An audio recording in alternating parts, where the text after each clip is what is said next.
Kabul, the most dangerous place in the Afghan capital today, isn't under threat from Taliban or Islamic State insurgents. A single block near the presidential palace, bristling with guns, has become ground zero in a surreal war of nerves between two civilian politicians, both claiming to be the country's legitimate leader. Just a short walk from the compound of President Ashraf Ghani, the incumbent whose re-election was announced last month, gunmen in armored vehicles guard the smaller palace of his arch-rival Abdullah, who insists he was cheated out of victory and is forming a parallel government. Across the street, gunmen guard the office of Abdurrashid Dostum, a former army general now allied with Abdullah, who has reoccupied the compound he once used as a vice president under Ghani. No shots have been fired, giving the confrontation an eerie, stage-managed feel. But as the standoff drags into its second week, many Afghans fear the slightest incident could ignite a violent conflagration between rival camps, plunging the country into chaos and dooming planned negotiations between the government and the Taliban to end Afghanistan's 18-year war. The insurgents have vowed to continue their attacks if no settlement is reached. All the cards are in the Taliban's hands now, said Zalmay Rasool, a former Afghan national security advisor. If there is no breakthrough within the next week to 10 days, something could happen that makes things spin out of control. Pakistan fears Afghan peace failure could bring violence its way. If violence erupts between armed Ghani and Abdullah supporters, he predicted, within days the Taliban will take several provinces, and this time the United States won't stop them. At the moment, I am very pessimistic. Aides to Ghani said there are still hopes for rapprochement between the warring factions, but so far Abdullah and Dostum, his most powerful backer, have refused offers to switch sides.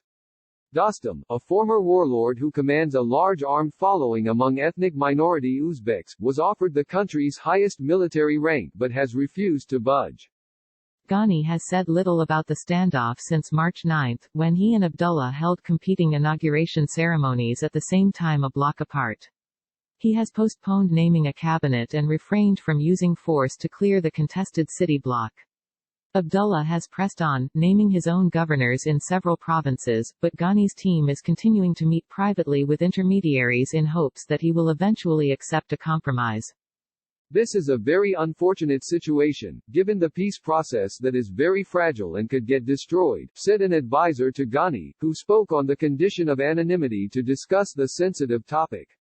The Taliban is next door, and the public is angry and fearful.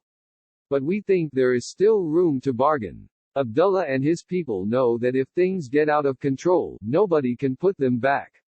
It will be a disaster for Afghanistan for many years to come. Others say Abdullah, diplomatic by nature, is now stuck out on a limb, having enlisted hard-line ethnic minority bosses to bolster him in his grudge match against Ghani, who defeated him in fraud-marred elections in 2014 and 2019. Last time, the two rivals were forced into a tense power-sharing arrangement under U.S. mediation. This time, despite the hasty patching-up efforts underway, the idea is anathema to both politicians. For most Afghans, there are far more urgent matters at stake. Many Kabul residents lived through both the government collapse and civil war of the early 1990s, which destroyed much of the capital, and the years of Taliban religious repression that followed. Many now fear a similar scenario is developing, involving some of the same individuals, the same ethnic and regional tensions, and the same potential for the Taliban to fill the breach and seize power. Two other factors are adding to the sense of anxiety. One is the looming withdrawal of U.S. troops as part of a recently signed U.S. deal with the Taliban and the declining international interest in their country's fate. The other is the coronavirus, which has been constantly in the news here as it ravages more developed countries and is now starting to strike in Afghanistan, a poor country with inadequate health facilities. In conversations across Kabul the past 2 days, residents struggled to keep their composure as they expressed deepening concern. Everyone is worried, said Abid Shirzai, 45, who runs a grocery while his wife teaches school. We have Corona, and the Taliban, and the same Mujahideen leaders taking sides who once fired rockets at our houses. We want peace and calm to bring progress. We want one president, not two, he said. We want good educated leaders, not a bad king on every corner. We want to move forward, not back. But with the Americans leaving, who will help us now? Afghan president commits to releasing Taliban prisoners. Most people interviewed said they preferred Ghani over Abdullah, but several said the difference hardly mattered now, compared to the far more important risk that the current power struggle between them could sabotage negotiations between Afghan and Taliban leaders. Those talks were scheduled to begin this week, but they have already been sidetracked by a dispute over the proposed mass release of Taliban prisoners. Several observers said that the Taliban were already feeling strengthened by the concessionary terms of the U.S. accord signed on February 29, and that the political conflict in Kabul had further lowered their opinion of the Afghan government and political elite.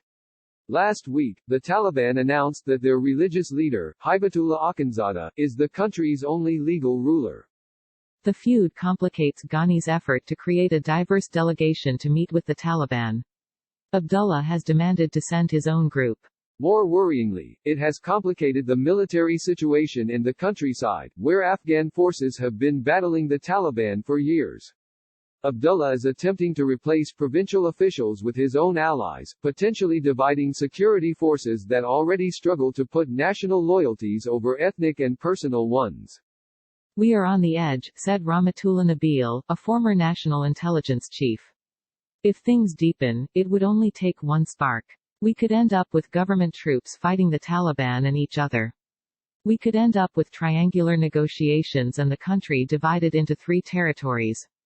If Ghani and Abdullah don't find a way to end their standoff and salvage peace talks, Nabil said, whatever happens will only favor the Taliban. Blasts disrupt Afghan President Ashraf Ghani's swearing-in ceremony amid a deepening political crisis. Thrown under the bus, some Afghans view U.S. Taliban peace deal with mix of disbelief and anger. International Criminal Court approves investigation of possible war crimes in Afghanistan involving U.S. troops. Today's coverage from Post correspondents around the world. Like Washington Post World on Facebook and stay updated on foreign news.